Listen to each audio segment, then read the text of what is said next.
Oi, a sua mensagem já vai começar. E para você ficar por dentro de todas as nossas mensagens e encher o seu coração de bênçãos, eu convido você a se inscrever e a continuar seguindo este canal. Queridos, nós pensamos de nós mais do que convém. Nós temos uma impressão sobre nós que chega a nos colocar acima dos demais, o que aumenta a nossa frustração ao percebermos que somos todos iguais. Ninguém melhor um do que o outro. Estamos no mesmo barco e se estamos sofrendo, somos exatamente iguais. Jesus então lhe disse: Pedro, antes que o galo cante, 3 vezes tu me negarás. Pedro não acreditou naquilo, porque Pedro, pelo seu gênio, acreditava jamais ser desleal com aquele rabino, com aquele senhor e mestre, chamado Jesus de Nazaré. Porém, quando Jesus foi detido pela horda de soldados do templo, Pedro então começa a negativa, e aquela negativa se estende madrugada dentro, até que amanhecendo o galo cante e Pedro chore amargamente. Somos nós. Quem de nós já não disse: eu nunca mais vou fazer isto? Pela manhã e à noite já estava profundamente decepcionado. Quem de nós já não pensou de si mais do que convém, dizendo: eu nunca, eu não, jamais, ou não repetirei mais esse comportamento, não farei desse jeito mais, não tratarei mais o meu filho assim, nem minha esposa desse jeito, ou o meu marido desta forma? Quem de nós já não acreditou estar forte o suficiente para vencer as provações, suportar as tentações, e sem que menos percebesse, o galo da nossa consciência cantou, avisando que nós não somos tão bons quanto pensávamos? Quantas vezes nós temos olhado uma pessoa decepcionante no espelho, e isto tem feito muitos se desanimarem da fé, quererem se afastar dos meios de graça e abandonar a carreira cristã. Veja que não é diferente aqui. Os discípulos estão desanimados, estão em dúvida se continuam seguindo a Cristo para pescar gente, ou voltam e regridem para continuar pescando no mar da Galileia, para ver se afogavam as suas lágrimas. Mas não adiantaria jamais. Estavam vivendo o pior momento da vida deles, e Jesus os busca. Este texto, mais do que falar do quanto somos frágeis e contraditórios, que somos impulsivos e temos errado, conta a história de um supremo pastor que jamais desiste de suas ovelhas enfermas. O texto fala que Deus não desiste de nós, contando a história do Evangelho, do Deus bondoso que vai atrás daqueles que já desistiram. Quantas vezes eu já desisti de mim mesmo? Quantas vezes você já desistiu de você? Mas isso não é o que importa agora. O que importa é que você saiba que Deus jamais desiste de nós, e Ele veio ao nosso encontro para nos restaurar, e Ele está aqui nesta noite, exatamente para operar esta graça em nós. A primeira coisa que Ele restaura nesses homens é a memória deles.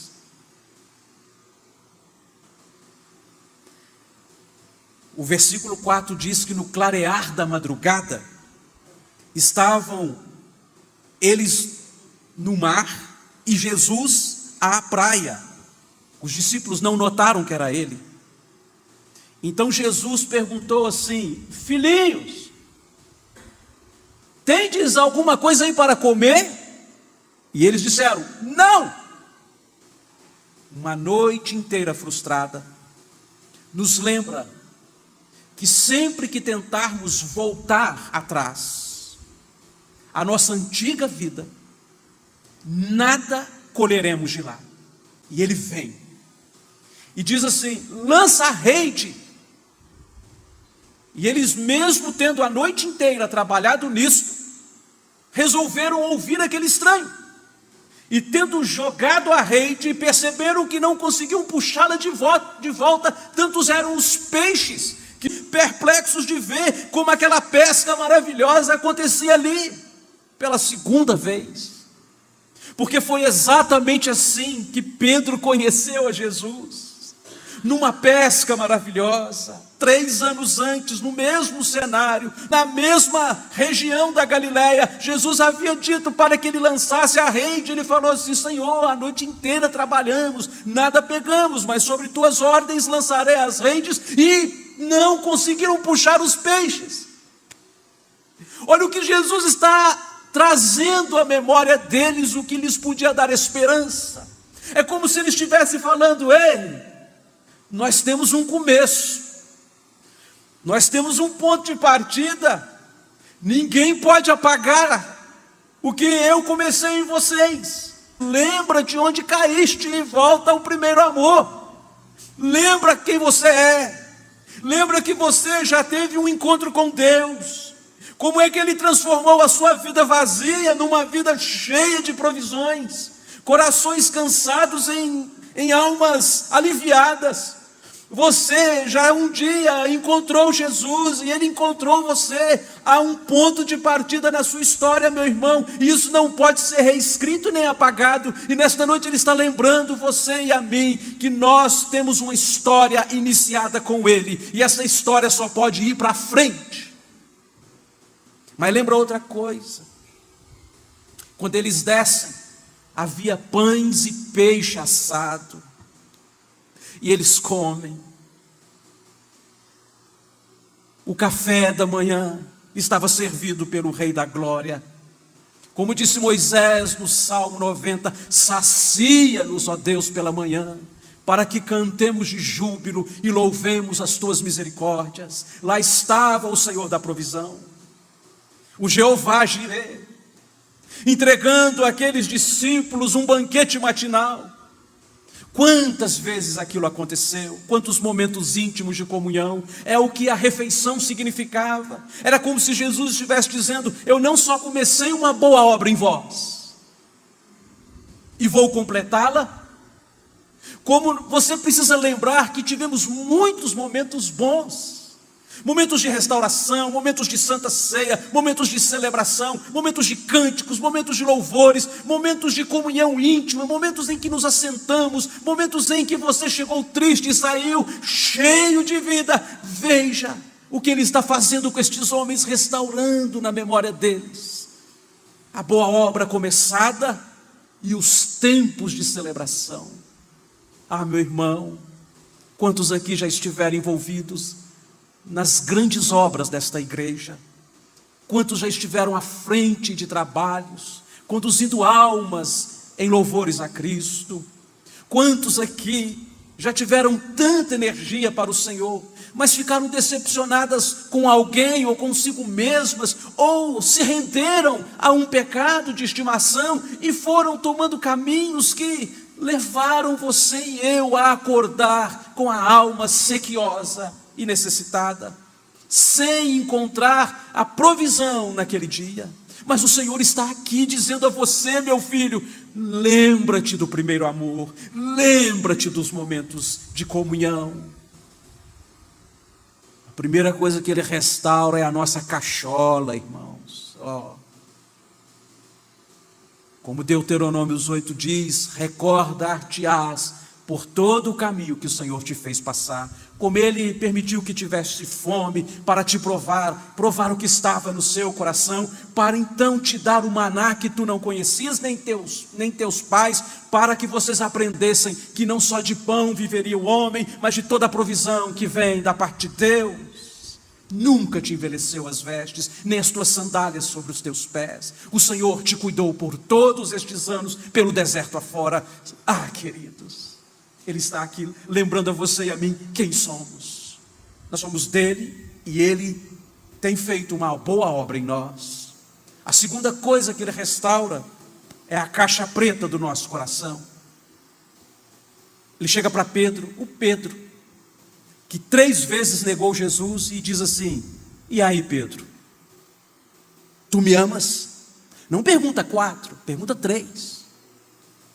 Não pergunta 4 para falar assim: eu te amo mais do que o quanto pequei contra ti.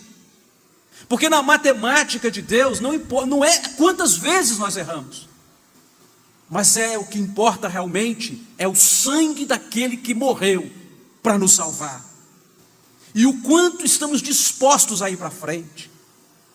Ele pergunta 3 vezes, porque o que mais importa na sua vida não é quantos tropeções, mas é quantas vezes você voltou à presença do Senhor e se reconciliou com Ele. 3 confissões valem mais do que 3 pecados. Não é que nossa capacidade de confessar anula os nossos atos, mas a nossa dependência de Deus nos refaz em um novo ser, perdoado e restaurado por Deus. Tu me amas? E aqui há um jogo de palavras que não dá para detectar no português. Os especialistas se dividem. Alguns dizem não, foi coincidência.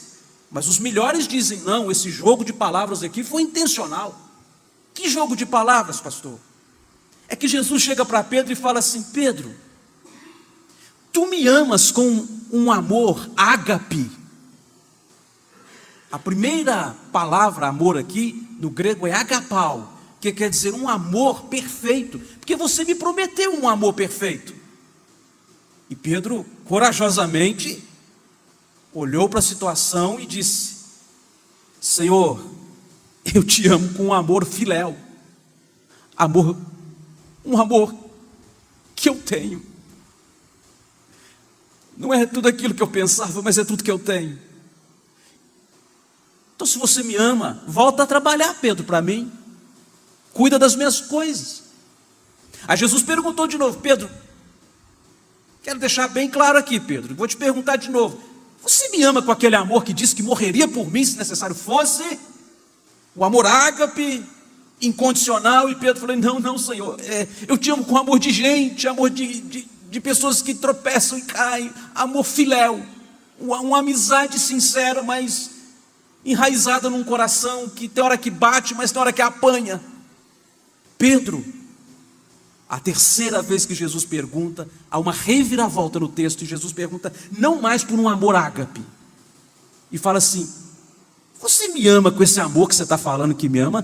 Você me ama com este amor filéu? É a terceira pergunta. Aí Pedro fica triste, fala: Senhor, tu sabes todas as coisas, tu sabes que eu estou falando a verdade. É a oferta da viúva pobre, mas é tudo que eu tenho. É com este amor que eu te amo, Senhor. Um amor cheio de limitações, mas que é exclusivo do Senhor. Eu só tenho o Senhor como meu único Deus. É um amor de um coração cheio de crises, mas é um amor que é exclusivo do Senhor. Eu não amo mais o meu pecado do que o Senhor. Eu não amo mais as minhas coisas do que o Senhor. Eu não amo mais as minhas ideias do que o Senhor. Eu te amo, Senhor. Mas, irmãos, geralmente a igreja está eivada, lotada de perfeccionistas. Uma patologia, uma enfermidade psicológica, onde as pessoas vivem tentando fazer o melhor que podem, mas para agradarem a si mesmas, para se sentir bem, sempre fazendo o máximo para que eu me sinta num estado de sublimação. Estou bem agora. Mas isso não é o que Deus espera de nós. Não espera pessoas perfeccionistas na igreja. O que Deus espera é que sejamos perfeitos, como perfeito é o nosso Pai que está no céu. E esta é uma palavra para santificação. Santificação não é você fazer o melhor para que você se sinta bem. Santificação é você fazer o máximo e dar o máximo de ti, dependendo ao máximo de Deus, para agradá-lo somente. Você já não faz para que o outro te elogie. Você já não faz porque isso te faz bem. E não tem problema você querer fazer coisas para se sentir bem. Mas o objetivo nosso aqui é fazer tudo para agradar o coração daquele que vem ao nosso encontro para nos restaurar. E ele restaurou a memória de Pedro. E agora ele vem restaurar o coração de Pedro dizendo: meu filho, eu quero que você continue o que você estava fazendo. Vamos para frente que para trás não dá mais. E a terceira coisa que ele restaura em Pedro é o senso da missão. E diz assim: Pedro, segue-me. João, Maria, Manuel, Paulo, coloca o seu nome aqui e diga: segue-me. Jesus está te chamando nesta noite para recomeçar. Você não foi chamado para ir para o meio do mar da Galileia pescar peixes. Você foi chamado para pescar gente. E Pedro questiona: e João não vai não? E Jesus fala assim: cuida da sua vida, Pedro. Eu estou falando é com você. Se eu quiser que ele fique aqui, o que te interessa? Segue-me. Segue-me. É restaurar o brilho nos olhos. Eu estava pensando em desistir e ele veio falar para eu segui-lo. Eu pensava, não vai dar mais. E ele disse: vamos para frente. Eu pensei, agora ele vai me esmagar e ele me abraça. Eu pensei que ele fosse me bater e ele me dá a mão. Eu pensei que ele fosse me deixar passar necessidade e ele tem me provido. Segue-me, é o que eu quero fazer. Irmãos, e Pedro sai deste quadro para se tornar um homem cheio do Espírito Santo, que realmente, por causa do Espírito Santo, estava disposto a morrer por Cristo, e chegou a morrer por Cristo em Roma, porque ele percebeu que nunca fora tão amado, e que ninguém podia separá-lo do amor de Deus. Ele percebeu o quanto ele era especial para o Senhor. E se tem alguma coisa pela qual devemos morrer nesta vida, é pelo Evangelho. Se temos alguma coisa e alguém por quem morrer nesta vida, é por Jesus. Porque Ele vale a pena. Ele é tudo para nós. E nesta noite Ele está curando os nossos corações com perdão, curando as nossas ideias com memórias que trazem-nos esperança e fala de uma misericórdia renovadora. Nesta noite Ele está chamando você para recomeçar. Não quero saber do outro e do fulano, ou como é que você chegou aqui, é o que Jesus está dizendo. Mas eu quero falar para você numa ordem, numa determinação: vamos para frente, segue.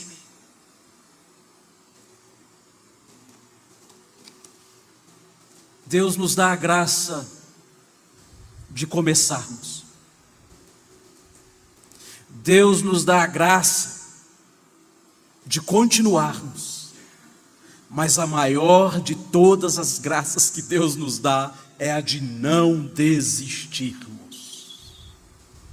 Que Deus nos ajude a ouvir esta voz e entender que é pessoal. Ele veio aqui e nos chamou a uma nova história com Ele.